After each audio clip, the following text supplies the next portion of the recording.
Greetings to our Toward Inclusive Excellence community.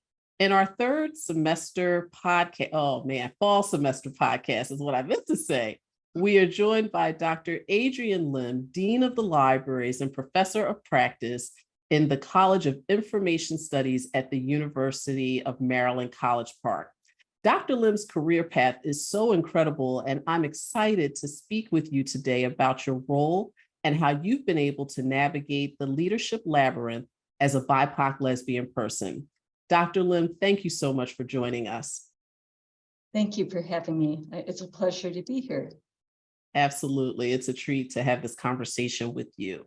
And so please share with our Thai audience what motivated you to pursue academic library leadership roles and why? Well, that is a very interesting question. I'm one of those types of people that always just acknowledge the luck, the opportunity that was there beyond anything that I planned for my life. And then each little step of the way, smaller decisions led to what became, little did I know it then, but a lifelong passion for academic librarianship. But it started mostly just as a young kid who loved public libraries. So I was attracted to libraries in the beginning. I'm a native of Detroit, grew up in a really, what was essentially a very poor working class neighborhood. And we had this little out branch of the Detroit Public Library in that neighborhood. And I used to go to it almost every day. And it was like my little haven. And later, because nobody else in my family had gone to college, and in those days, most people in my neighborhood, we were not expected to go to college just generally. We thought we were brought up to almost expect factory work. Of course, the automobile industry in Detroit, changed dramatically, as you know. Right. And then, some of us didn't have quite a good future to look forward to. So for me, I went back to college, into community college when I was in my late 20s.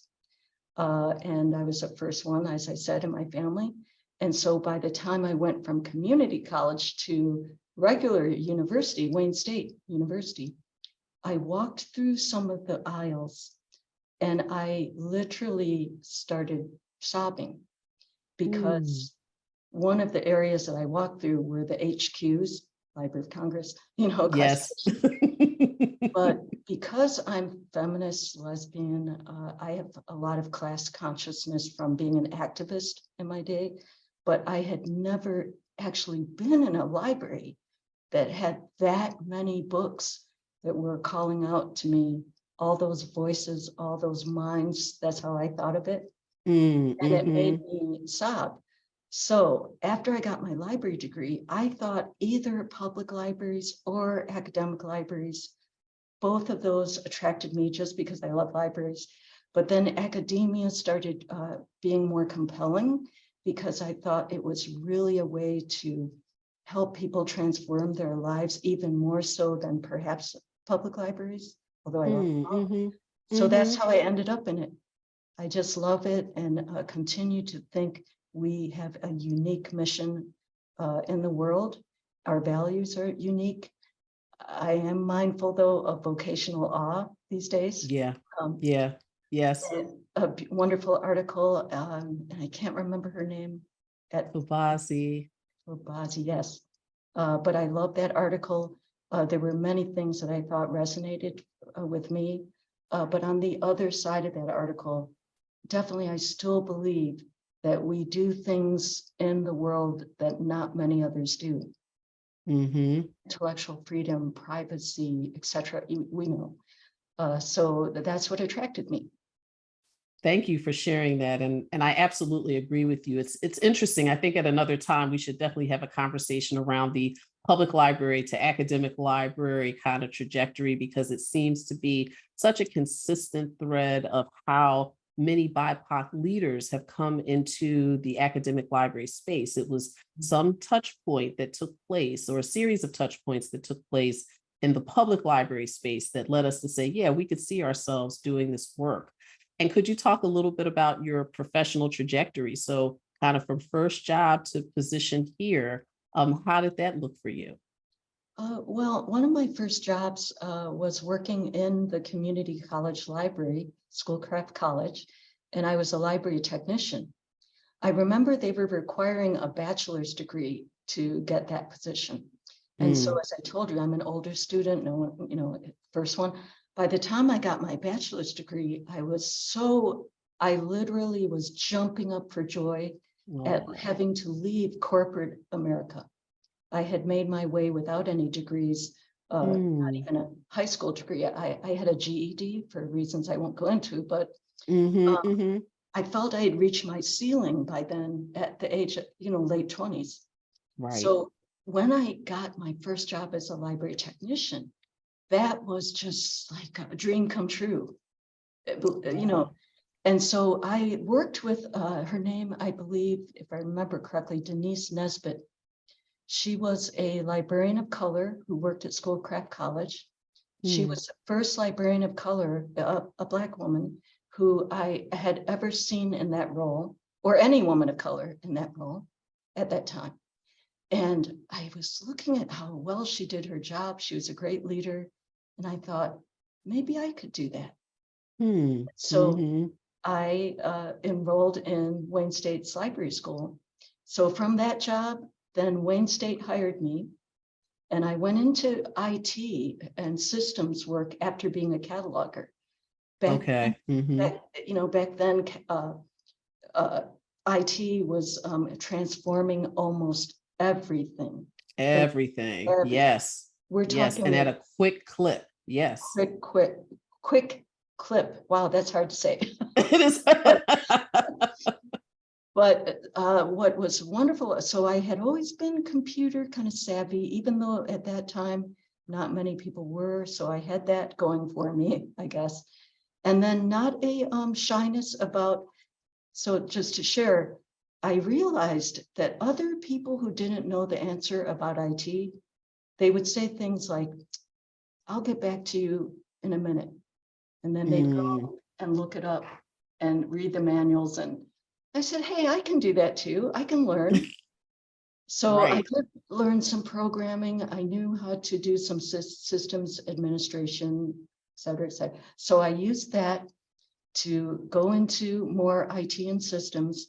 And from there, started working for the Detroit Area Library Network. And I became a consortial librarian. And we migrated 30 some odd organizations from their first generation systems into next generation integrated library systems, et cetera, et cetera. But later, when I became an associate dean and then moved up the ranks, finally to go into deanships, I've been a dean now level 4 times now. In the earlier days at smaller state college, colleges. But people would ask me, well, coming up from IT, how do you think you can do the full domain? The lucky part, remember I said I count lucky. Yes. The lucky part was, as an IT systems librarian at that time, you got to go into almost every area of the libraries, work closely with the people there to change workflows and integrate new systems and services. It was policies. It was more than just about the IT. It was about everything. And so that really helped me learn the full domain of the library. So that was my trajectory. By the way, I used to be involved in DEI work when it wasn't popular, like back in the 1990s. How about that, right? I don't think that a lot of people understand that the traction that it has gained now was not the case in the early part of your and my career at all. It was a big tussle. Yes. It was. Well, and at Wayne State, there was a time when every single person in administration there, and I love my alma mater, don't get me wrong, but just factually, everybody happened to be white. And I was trying to work with the few unicorns of us who were BIPOC librarians.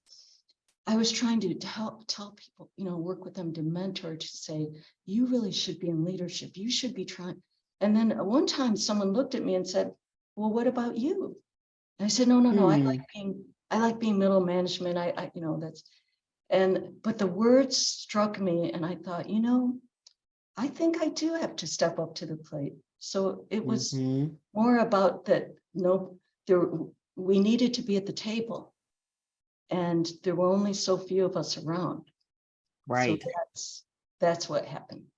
Right. Wow. And I do want to expand more on your career path in relationship to the deanship, because it's such an important piece around, particularly for those who aspire to leadership, to hear from someone who has done it in multiple places and in multiple ways. But I'll share with you a quick anecdote is that in a recent conversation, Adriene, I asked a person, a library dean, just during like, how are you doing?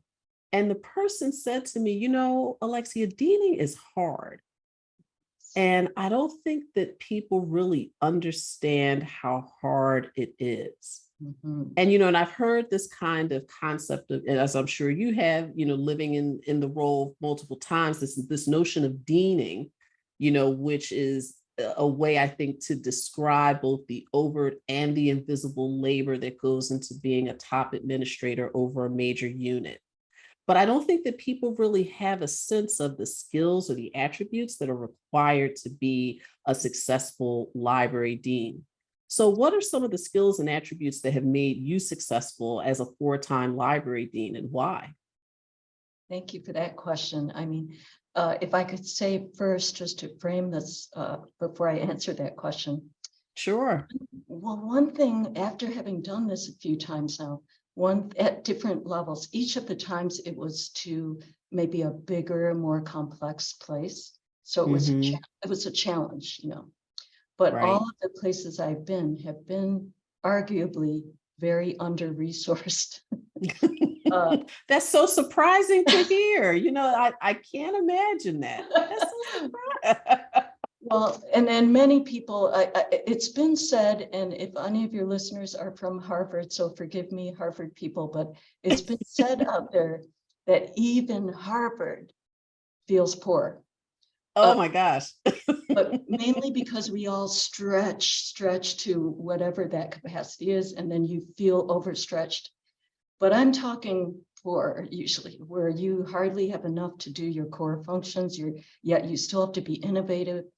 Right. But what I wanted to say about that was, I hope that all of us, when we do talk about leadership, understand that every context can be so different.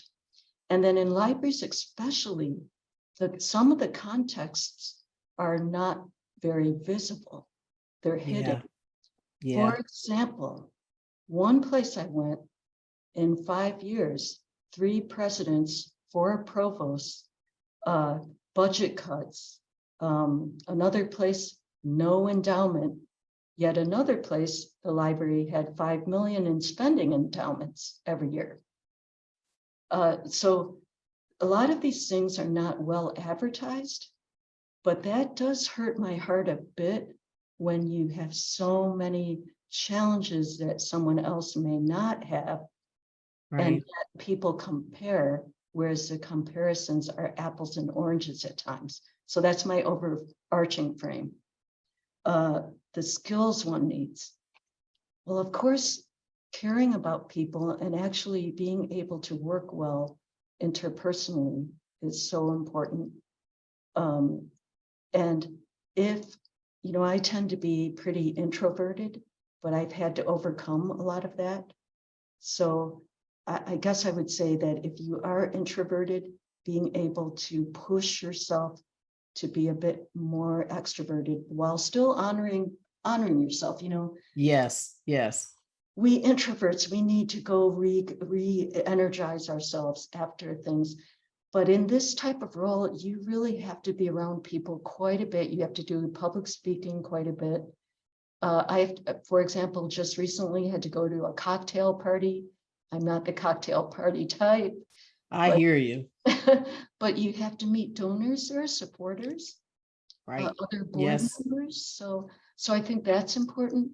Being strategic, yet then being able to gain the respect of your team by at least knowing the domain enough that you can help to, if they need it, help to guide, help to shape the program or the, whatever you're working on. I think that is important. Yes. And then knowing how to, if possible, manage up and, be able to, once you're at a different table that's outside the library, I think that could be a shock to some people who've never held this role, that you're now suddenly, the library is, yes, your organization that you're representing, but you're part of a team now. Yeah. You're right. not, you're not able to bring up the library all the time, or else it may be seen as self-serving or counterproductive. So that part is a shock when you first sit at that other table. And so having to be very adaptive, and in resource constrained organizations, very resilient and resourceful. Those are things that I would say are the top. Finally, willing to, I hate to say it because we talk about work-life balance a lot, but being willing to work a lot. It is 99% sweat, I would have to say.